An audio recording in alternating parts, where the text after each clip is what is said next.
여러분 안녕하십니까. 3천만 명이 넘는 국민의 개인정보를 유출시킨 쿠팡 사태와 관련해 정부가 긴급 대응에 나섰습니다. 정부의 현장 조사에선 쿠팡의 취약한 서버 인증 시스템이 사고의 원인으로 지목됐는데요. 전직 쿠팡 직원이 취약한 서버 인증을 이용해 로그인도 없이 정보를 빼냈을 가능성이 제기되고 있습니다. 쿠팡이 개인정보 보호 조치를 제대로 한 건지 의문이 드는 지점인데요. 경찰이 수사에 속도를 내고 있습니다. 먼저 고재민 기자가 보도합니다. 약 3,370만 명의 개인정보가 유출된 초유의 사태에 정부는 휴일인 오늘 긴급 관계부처 회의를 소집해 대응에 나섰습니다. 국민들께 많이 이용하시는 플랫폼사까지 침해 사고 및 개인정보 유출이 발생하게 되어 송구하다는 말씀 드립니다. 정부는 지난 19일 쿠팡의 최초 유출 신고 당시 4,500여 개였던 개인정보가 후속 조사 과정에서 3,370만 개로 늘어났다며 원인으로는 서버 인증 취약점이 지목됐다고 밝혔습니다. 공격자가 쿠팡 서버의 인증 취약점을 악용하여 정상적인 로그인 없이 3천만 개 이상의 고객 계정의 고객명, 이메일, 배송지 전화번호 및 주소를 유출한 것으로 확인하였습니다. 다만 서버 해킹을 통한 정보 유출인지 다른 공격 방식을 통한 범행인지 단정하기는 이르다며 현재까지 쿠팡 서버에서 발견된 악성 코드는 없다고 했습니다. 정부는 민관 합동조사단을 오늘부터 가동하고 향후 3개월간 다크웹을 집중 모니터링하는 등 2차 피해 방지에도 적극 나설 방침입니다. 오늘 대책회의에 참석한 쿠팡 측은 대규모 유출 사실을 밝힌 지 하루 만에 고개를 숙였습니다. 다만 일각에서 제기된 중국 국적의 전직 쿠팡 직원의 소행 주장에 대해서는 일단 말을 아꼈습니다. 정부의 조사나 수사가 이루어지면은 그런 부분들은 오히려 명확해질 거라고 생각을 하고 있습니다. 쿠팡이 개인정보 보호 관련 안전조치 의무를 위반했는지 여부가 핵심 쟁점으로 떠오르는 가운데 경찰도 수사에 속도를 내고 있습니다. 지난 25일 성명불상자를 수사해달라는 쿠팡 측 고소장을 접수한 경찰은 쿠팡 서버 기록 등 관련 자료를 이미 제출받아 분석에 착수했습니다. 경찰은 정보 유출 피의자를 신속히 검거해 피해를 최소화하도록 노력하겠다고 밝혔습니다. MBC 뉴스 고재민입니다. 새벽 배송과 당일 배송을 앞세운 쿠팡은 우리에겐 거의 일상이 됐죠. 평소 일상을 함께하듯 쿠팡을 애용해온 소비자들은 불안감을 넘어 배신감까지 토로하고 있습니다. 유출된 정보를 이용한 2차 피해 우려도 커지고 있는데요. 피해자들을 중심으로 집단 소송 움직임도 일고 있습니다. 재은유 기자가 보도합니다. 생필품과 식료품은 물론 아이 준비물까지 한 번에 해결할 수 있는 쿠팡. 세제도 문제집하고 칠실 거의 매일 보는 것 같아요. 자주 이용한 만큼 소비자들의 배신감은 더 큽니다. 와우 회원은 일단 해지를 할까 지금 고민 중이긴 했어요. 쿠팡 같은 대형 플랫폼이 또 그렇게 됐다고 하니까 믿을 것이 없구나. 쿠팡이 공지한 유출 정보는 고객 이름과 전화번호, 주소록 이메일 주소와 주문 내역. 소비자들은 불안할 수밖에 없습니다. 집 주소가 털린 게 제일 두렵고 공동현관 출입문 비밀번호 다 등록되어 있었고 특히 이미 오래전 탈퇴한 이용자들까지 유출 문자를 받으면서 인터넷 댓글에는 정보를 계속 갖고 있었다는 거냐는 비판과 함께 이윤만 남기지 말고 보안에 투자해라, 불매운동 해야 한다는 분노 섞인 반응이 이어지고 있습니다. 그런데도 쿠팡은 카드 정보와 비밀번호는 유출되지 않았다며 사태를 축소하는 듯한 설명을 내놨습니다. 그냥 약간 먹고 떨어져식? 그냥 문자 나 이렇게 했어. 내 통보식 소비자 기만일 수도 있고요. 최근 개인정보 유출 문제는 끊이지 않고 있습니다. 지난 9월 롯데카드에서는 297만 명의 고객 정보가 유출됐고 비슷한 시기 KT는 가짜 기지국의 통신망이 뚫리며 360여 명의 고객들이 소액 결제 피해를 입었습니다. 이번 쿠팡 사태의 더 큰 문제는 2차, 3차 피해로 이어질 수 있다는 겁니다. 메일을 보내서 해당 PC에 이 악성 코드를 감염시키는 전화번호하고 주소를 결합하면 찾아가서 물리적인 해코지를 할 수 있는 그런 가능성까지. 현재 인터넷에는 쿠팡 개인정보 유출 피해자들이 하나둘 모인 카페가 개설돼 집단 소송을 준비하고 있습니다. MBC 뉴스 재은입니다. 쿠팡은 오늘 늦은 오후가 돼서야 사과문을 올렸는데요. 피해 고객에게 어떤 대책을 내놓을지에 대해선 전혀 언급하지 않았습니다. 쿠팡은 미국 증시에 상장돼 있는데요. 미국에서 사업을 하다 이렇게 사고를 냈다면 어떻게 됐을까요? 이혜선 기자가 취재했습니다. 대규모 고객 정보 유출 사고 발표를 하고 하루가 지났지만 쿠팡 홈페이지에는 하루 종일 사과문을 찾아볼 수 없었습니다. 취재진이 전화해 사과문이 왜 없는지 묻고 오후 4시 정부 긴급대책회의가 소집된 뒤에야 쿠팡 측은 사과문을 게시했습니다. 그마저도 바로 보이는 팝업 메시지가 아닌 광고 배너 옆을 클릭해야 볼 수 있습니다. 사과문에는 불편을 끼쳐 사과드린다면서도 피해 고객들에 대한 대책은 전혀 언급하지 않았습니다. 특히 유출이라는 단어는 아예 등장하지도 않았습니다.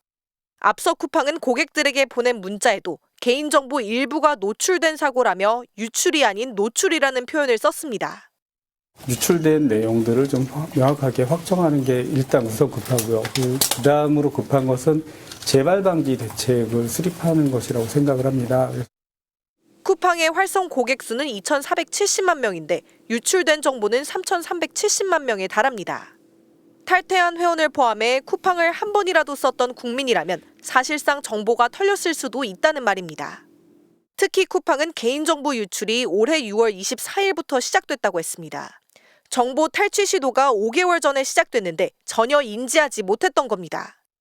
전체 통 DB에 접근해가지고 한꺼번에 몇 천만 명이 나가는데 그거를 못 막았다. 대규모 DB가 나가는 데 있어서 쿠팡의 보안이 좀 허술했던 게 아닌가.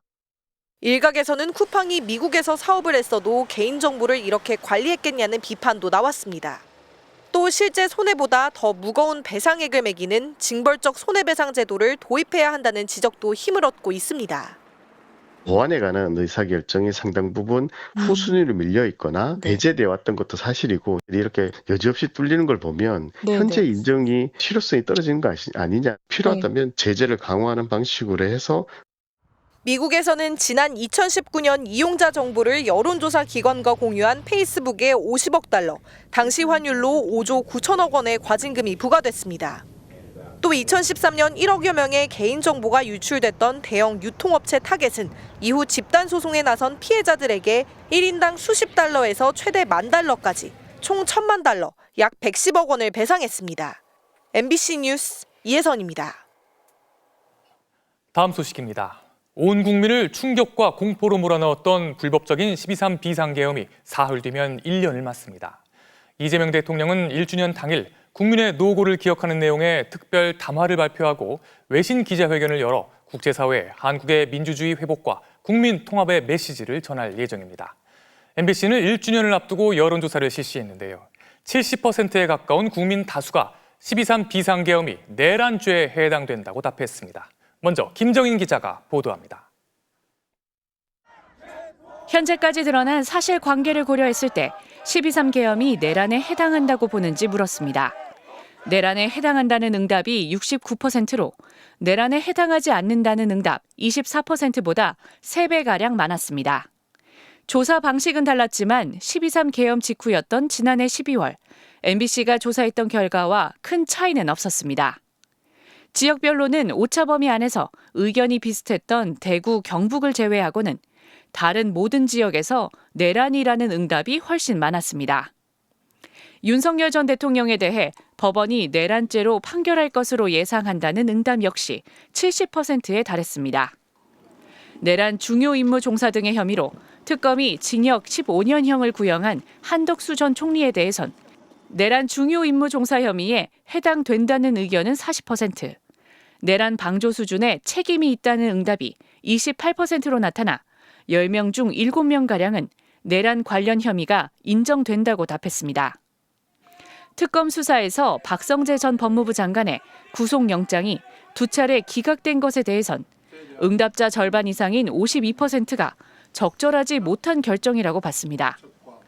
계엄 직후 윤 전 대통령과 통화하고 계엄 해제 의결을 방해했다는 혐의를 받고 있는 추경호 전 국민의힘 원내대표와 관련해선 응답자의 60%가 계엄 해제 투표를 방해했다고 본다고 답했습니다. MBC 뉴스 김정인입니다.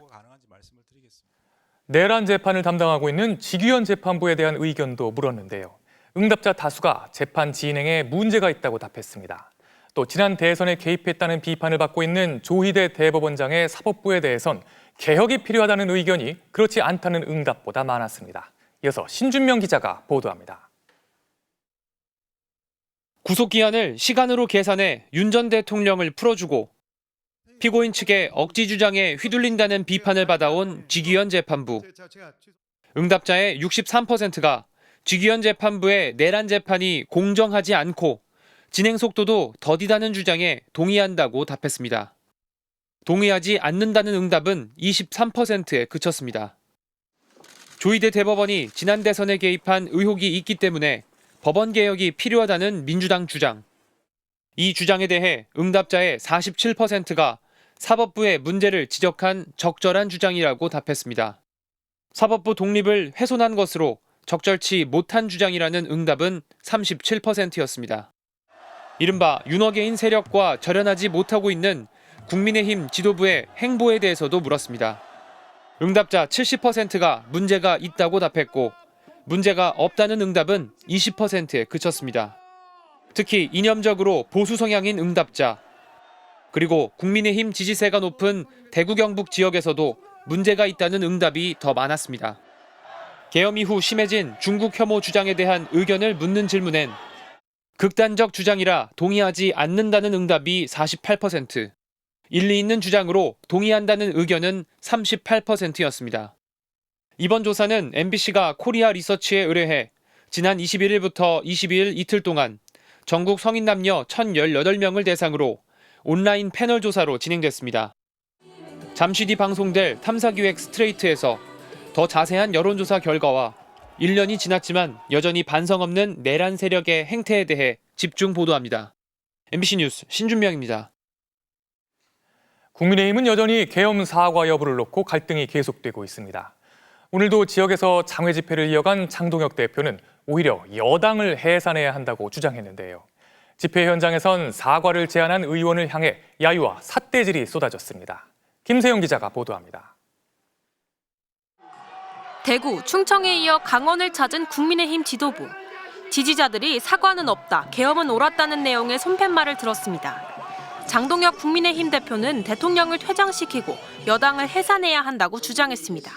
미래로 나아가려면 이재명과 민주당을 조기에 퇴장시켜야만 합니다. 퇴장해야 될 사람은 이재명입니다. 해산해야 할 정당은 민주당입니다. 12.3 비상계엄 1년이 되도록 사과는커녕 장외 집회를 이어가는 국민의힘을 향해 여당이 정당 해산을 거론하며 압박하자 오히려 그 화살을 여당에 돌린 겁니다. 장 대표는 내년 지방선거를 언급하며 단합을 강조했고 이제 우리 하나 되어 함께 싸웁시다. 추경호 전 원내대표의 영장을 반드시 기각시킵시다. 김민수 최고위원은 계엄 해제에 찬성했던 한동훈 전 대표에 대한 적개심을 드러냈습니다. 당원 게시판 조사 반대하시는 분 손들어 주십시오. 당원 게시판 조사 해야 된다 외쳐주십시오. 현장에선 계엄 사과를 제안해온 박정아 의원, 하루 전 불법 계엄 반성을 언급했던 양양저 최고위원에 대한 야유와 삿대질이 이어지기도 했습니다. 내려가라면 내려가지요. 나와 뜻이 다르다고 이렇게 하면 우리 앞에 길이 없습니다. 여러분 말씀도 잘 새겨 듣겠습니다. 일부 초재선 의원들이 계엄 사과를 제안했지만 국민의힘은 한동훈 전 대표를 겨냥한 당원 게시판 조사 결정으로 사실상 그 대답을 대신했습니다. 지도부가 지방선거를 앞두고 친한계 속가내기에 나서면서 계엄에 대한 평가와 사과는 또다시 후순위로 밀리고 있습니다. MBC 뉴스 김세영입니다. 지난해 김건희 씨를 수사하던 서울중앙지검 지휘부의 급작스러운 교체를 전후해 윤석열 전 대통령 부부가 박성재 당시 법무부 장관에게 메시지를 보냈다는 의혹이 최근 드러났죠. 그런데 몇 달 뒤 검찰이 김 씨를 무혐의 처분한 날 윤 전 대통령이 박 전 장관에게 사건과 관련된 메시지를 보내고 전화도 건 정황이 특검 조사에서 추가로 확인됐습니다. 구민지 기자입니다. 지난해 10월 17일 서울중앙지검이 도이치모터스 주가 조작 사건과 관련해 김건희 씨를 불기소 처분했습니다. 김 씨가 고발된 지 4년 반 만이었습니다. 시세 조정 범행을 인식 또는 예견하면서 계좌 관리를 위탁하거나 직접 주식 거래를 하였다고 보기 어려워 금일 피의자에 대해 혐의 없음 결정을 하였습니다. 그런데 이날 저녁 윤석열 전 대통령과 박성재 전 법무부 장관이 이 사건과 관련한 연락을 주고받은 정황을 내란 특검팀이 박 전 장관의 휴대전화를 포렌식하는 과정에서 포착했습니다. 그날 저녁 윤 전 대통령은 박 전 장관에게 도이치 검찰 수사가 불법 수사임을 한동훈이 알고도 사악한 의도로 인연을 끌었다는 취지의 텔레그램 메시지를 보낸 걸로 알려졌습니다. 한동훈 전 국민의힘 대표가 법무부 장관 시절 의도를 가지고 영부인 김 씨에 대한 수사를 마무리하지 않았다고 주장한 겁니다. 이어 박 전 장관에게 텔레그램으로 전화를 걸어 30분가량 통화도 한 걸로 파악됐습니다. 그런데 이 통화 약 2주 전인 국군의 날, 윤 전 대통령이 군 장성과의 술자리에서 한 전 대표를 잡아오라고 얘기했다는 법정 증언도 최근 공개됐습니다. 이 술자리는 이른바 비상대권 이야기가 나온 자리이기도 했습니다. 한동훈이하고 일부 정치인들 일부 호명하시면서 당신 앞에 잡아오라 그랬습니다. 당신이 총으로 쏴서라도 죽이겠다고 했습니다. 검찰 수사 개입 의혹, 그리고 비상계엄 선포 의도와 관련해 새로운 실마리가 잡히고 있는 상황. 다만 내란 특검 수사 기간은 2주 남짓밖에 남지 않았습니다. 김건희 국정농단 특검은 조만간 해당 자료를 넘겨받은 뒤 검찰 수사 개입 의혹에 대한 수사에 착수할 예정입니다. MBC 뉴스 구민지입니다. 이재명 정부의 헌법 존중 TF가 본격 활동을 시작해 공무원들에 대한 전수조사에 나섰습니다. 공직사회의 불안을 야기할 것이란 우려도 나오지만 아무 일도 없었다는 듯 넘어갈 수는 없다는 게 정부 입장입니다. 정상빈 기자입니다. 12.3 비상계엄 이틀 뒤 외교부에서 계엄을 정당화하는 내용의 입장문이 외신 기자들에게 전달됐습니다. 계엄을 자유민주주의 파괴 세력에 대해 헌정질서를 누구보다 숭배하는 대통령으로서 내린 결단이라고 옹호했습니다. 입장문을 보낸 공무원은 대통령실에서 받았다고 말했습니다. 개인적으로 보냈습니다. 대통령실에서 작성을 한 걸로 알고 있습니다. 공직자들의 가담 정황은 해양경찰청에서도 나왔습니다. 충암고 출신의 해경서열 3위인 간부가 파출소 인력도 총기를 휴대하게 하고 계엄사령부에 수사 인력을 파견해야 한다고 주장한 겁니다. 만약 이런 공직자들을 징계하지 않고 그냥 넘어갈 경우 앞으로도 또 다른 비극이 반복될 수 있습니다. 우리가 인사하다가 내란에 적극적으로 참여한 사람이 승진할 경우에 우리가 어떻게 대처할 거냐에 대한 고민이 있었거든요. 지난 반년간 국가 정상화에 전력해온 이재명 정부는 결국 행정부 공무원 전수조사에 나섰습니다. 49개 행정기관에 조사 TF를 설치했고 계엄에 관여한 정황이 직접 드러난 국방부와 외교부, 경찰청 등 11곳은 집중 점검 기관으로 지정했습니다. 1월 말까지 조사를 끝내고 내년 2월 인사에 반영하겠다는 계획입니다. 관여 정도에 따라서 형사 처벌을 할 사안도 있겠고 또는 행정 책임을 물을 사안도 있고 또는 인사상 문책이나 또는 인사 조치를 할 정도의 낮은 수준도 있기 때문에 공직 사회가 불안에 떨거나 위축될 수 있다는 지적이 나오자 정부는 헌법 존중 TF가 무리한 조사에 나서지는 않을 것이라고 설명했습니다. 내란과 직접 연관된 범위에만 국한해서 적법 절차를 준수하며 이루어져야 합니다. 절제하지 못하는 TF 활동과 구성원은 즉각 바로잡겠습니다. 제한된 시간 안에 가담 여부가 확실한 공직자들을 걸러내는 작업이 TF 활동의 성패를 가를 전망입니다. 공직사회의 신뢰를 회복하고 정상적인 국가 인사 시스템을 가동하기 위해 넘어야 할 마지막 산이 될 것으로 보입니다. MBC 뉴스 정상빈입니다. 중국 상하이에서 열린 한 축제에서 일본 가수가 무대에 올랐는데 노래 도중 갑자기 불이 꺼지더니 급기야 무대에서 쫓겨났습니다. 일본 총리의 이른바 대만 유사시 발언의 여파가 본격화되는 것 아니냐는 우려가 나옵니다. 도쿄에서 신지영 특파원입니다. 이틀 전 중국 상하이에서 열린 일본 유명 게임 회사의 페스티벌. 무대에선 일본 가수의 공연이 한창이었습니다. 그런데 갑자기 가수를 비추던 조명이 꺼지더니 곧이어 무대가 컴컴해집니다.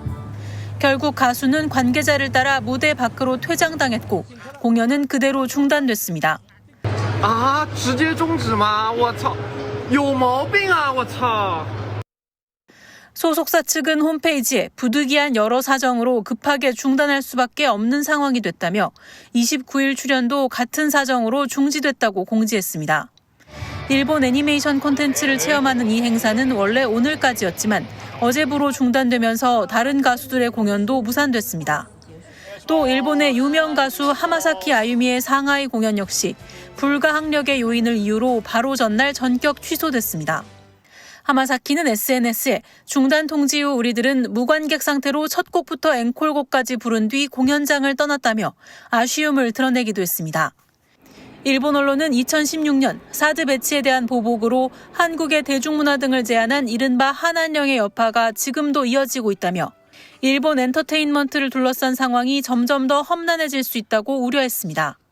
중국 항공사가 다음 달 운항 예정이었던 일본행 노선 904편을 취소하는 등 중일 갈등의 여파가 심화되고 있지만 해결의 돌파구는 보이지 않고 있습니다. 도쿄에서 MBC 뉴스 신지영입니다. 올해 K-팝 데몬 헌터스의 흥행으로 전 세계에 우리 문화의 우수성을 알릴 수 있었죠. 이럴 때 캐대헌을 적극 활용해 K-콘텐츠 열풍을 더욱 끌어올릴 수 있으면 좋을 텐데요. 하지만 우리 것으로 만들어진 캐대헌 속 어느 하나도 우리 마음대로 쓸 수 없는 실정입니다. 임소정 기자가 살펴봤습니다. 국립중앙박물관 앞에는 문을 열기도 전부터 긴 줄이 늘어섭니다. 박물관 기념품, 이른바 뮤즈는 없어서 못 팔 정도. K-팝 데몬 헌터스가 만든 풍경입니다. 뮤즈 매출액도 한 2~3배 정도 증가를 했어요. 도심 상점가도 캐대헌이 점령했습니다. 헌트릭스가 흡입하던 컵라면과 과자엔 바로 그 헌트릭스가, 빵과 케이크엔 사자 보이즈가 들어갔습니다. 젊은 영탁의 소비자들에게 저희 신라면과 새우깡에 대한 접점을. 까치 호랑이 열쇠고리와 양말은 품절. 그런데 모든 제품 구석에 넷플릭스 로고와 함께 적힌 한 문장이 보입니다. Used with permission, 허락받고 썼다. K-팝 아이돌도 미나 속 호랑이도 당연히 우리 것 같지만 돈을 내고 미국 회사 허락받고 쓰는 겁니다. 지식재산권, 즉 IP, 창작물로 돈을 벌 수 있는 권리를 넷플릭스가 가졌기 때문입니다. 미키마우스부터 어벤져스의 마블, 애니메이션 스튜디오 픽사까지 디즈니는 돈 되는 IP를 세계에서 가장 많이 가졌습니다. So it was just a dream. Now it's our reality. 我一进商场就看上了这只可爱的琳娜贝尔。 한 번 창작물을 만들면 그 IP로 2번, 3번, 10번도 넘게 더 돈을 벌 수 있습니다. 그중 가장 대표적인 게 디즈니 IP를 현실 세계에 구현한 이 테마파크입니다. 캐릭터와 스토리를 직접 체험하게 함으로써 몰입도를 높이고 자연스레 상품 판매로도 이어지게 하는 겁니다. 지난해 홍콩 디즈니랜드 한 곳의 매출만 1조 6,500억 원에 달합니다. IP는 전 세계에서 돈을 쓸어 담습니다. 국가별로는 미국이 압도적 1위, 글로벌 톱 50개 IP 중 32개를 가졌습니다. 디즈니는 지난해에만 총 86조 원의 수익을 올린 걸로 전해집니다. 미국 32개사의 IP 판매 총 수익은 우리나라 국내 총생산의 13%에 달할 정도입니다. 우리나라는 어떨까? 세계 10위 경제대국이 됐다지만 톱 50개 IP 중 우리 것 단 한 개도 없습니다. 투자를 하는 게 좀 망설여 하시는 분들 되게 많으세요. 그래서 그런 부분들을 좀 더 지원해 주시면 더 좋을 것 같습니다. 코로나19로 집에 갇힌 사람들의 시간을 선점하다 못해 잠식해버린 넷플릭스. 이제 그 유통망에 막강한 힘을 내세워 우리 드라마나 영화를 계약할 때도 자신들이 IP를 갖겠다고 조건을 내겁니다. 세계 곳곳 녹색 옷 차림의 사람들이 무궁화 꽃이 피었습니다를 외칠 때도 넷플릭스는 그렇게 돈을 벌었습니다. K 콘텐츠의 흥행이 경제적으로도 K의 성공이 될 수 있도록 경쟁력 있는 IP를 확보하는 게 더욱 중요하고 시급해졌다는 점. 이미 펼쳐진 OTT 시대, 세계에 울려 퍼지는 K-팝 골든이 새삼 역설하고 있습니다. 기자의 눈 임소정입니다.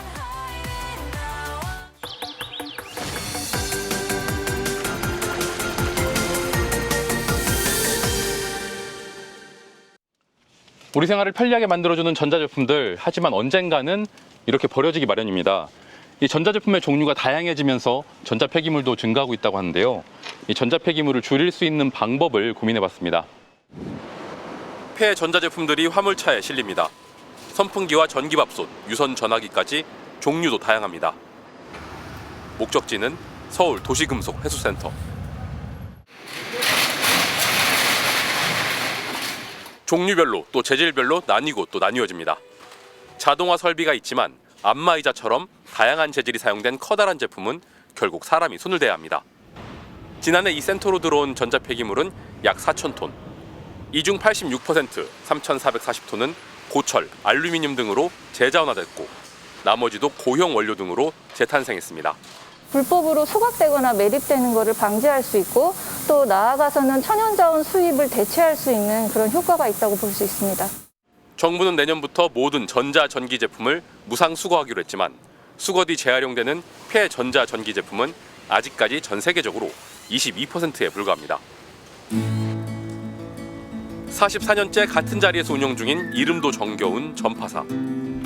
손님이 맡기고 간 고장난 헤어드라이어가 수리 중입니다. 전원 연결 부위를 교체하자 멀쩡히 작동합니다. 버려지는 전기 전자제품을 줄이는 가장 확실한 방법은 고쳐서 최대한 오래 쓰는 겁니다. 폐기물이 줄어드는 건 물론 손주가 아끼던 장난감이 다시 작동하는 기쁨도 맛볼 수 있습니다. 너무 기분 좋죠. 아이고 날아갈 것 같아요. 이것 때문에 굉장히 좀 울었었거든요. 하지만 기술이 발전하면서 도리어 전자제품을 고쳐 쓰기는 더욱 어려워졌습니다. 공장에서 그냥 자동으로 착착착착 찍어 나오는 식이니까 부품 교체가 안 돼요. 칩 고장으로 넘어가면 저는 이제 손 뗍니다. 수리할 권리를 보장해야 한다는 요구는 점점 커지고 있습니다. 유럽연합은 지난해 세탁기와 냉장고 등 일부 품목에 대해 보증기간이 끝난 뒤에도 제조사가 수리를 제공하도록 의무화했습니다. 또 스마트폰이나 태블릿을 판매할 때는 수리 난이도를 평가한 수리 가능성 등급을 표시하도록 하는 제도도 도입했습니다. 가전제품을 수리하면 비용의 일부를 지원하는 나라도 있습니다. 하지만 한국은 아직 고쳐 쓰기보다 새로 사는 게 쉬운 나라입니다. 부품 보유 기한도 사실은 굉장히 짧아요. 3년 이내 거의 10년이면은 부품을 교환할 수 있는 것 자체가 아예 없거든요. 2019년 기준 한국의 연간 1인당 전자폐기물 배출량은 세계 평균의 2배가 넘습니다. 재자원화 활성화, 고쳐서 오래 쓰기 문화 정착을 위한 제도적 지원 방안을 보다 적극적으로 고민해야 할 시점입니다. MBC 뉴스 김민욱입니다.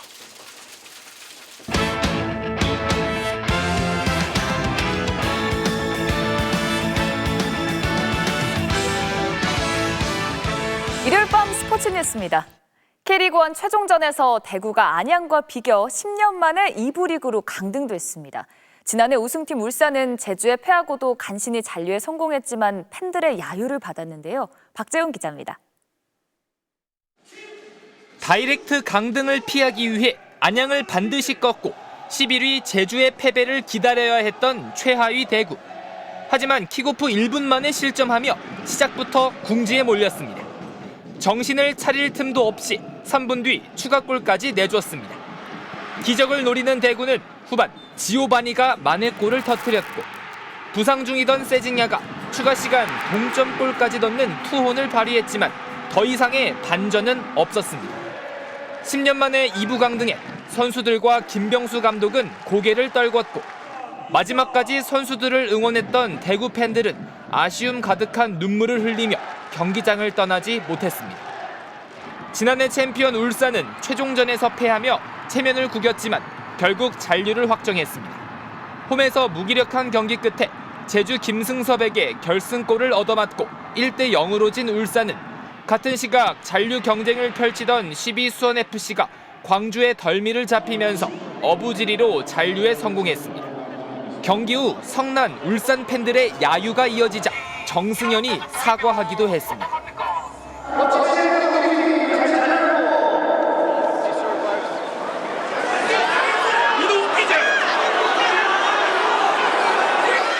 최종전을 끝으로 승강 플레이오프 대진도 확정돼 12 수원 FC는 K리그2 플레이오프 승자 부천과 11위 제주는 K리그2 준우승팀 수원과 각각 홈앤어웨이 방식으로 운명의 맞대결을 펼치게 됐습니다. MBC 뉴스 박재웅입니다. 동계올림픽 피겨 대표 1차 선발전에서 차준환 선수가 부츠 적응 문제로 프리스케이팅 프로그램 난도를 대폭 낮추면서 2위로 마무리했습니다. 쇼트 프로그램에서 4회전 점프 실수가 나오면서 3위를 차지했던 차준환.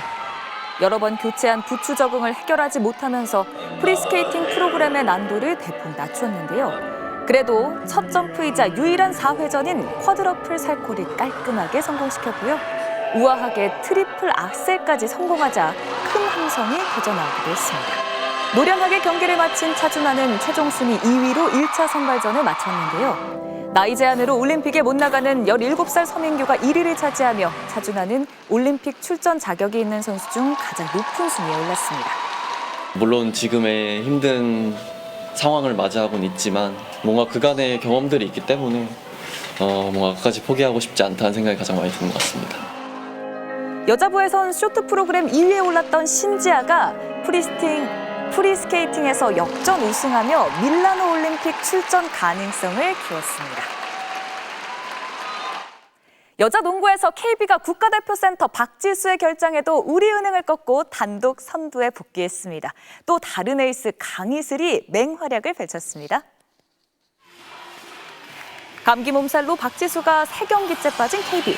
이제는 패스 장인으로 거듭난 허예은이 재치 있는 백패스로 송윤아의 득점을 만들어냈고요. 또 한 번 허리를 찌르는 절묘한 패스로 동료의 골밑 득점을 도왔습니다. 박지수의 빈자리는 슈터 강희슬이 메웠는데요. 던지는 족족 3점슛이 골망을 가르면서 3점슛 5개를 성공시키는 뜨거운 슛 감각을 보여줬고 27점 11리바운드로 맹활약하며 KB를 하루 만에 단독 선두로 올려놨습니다.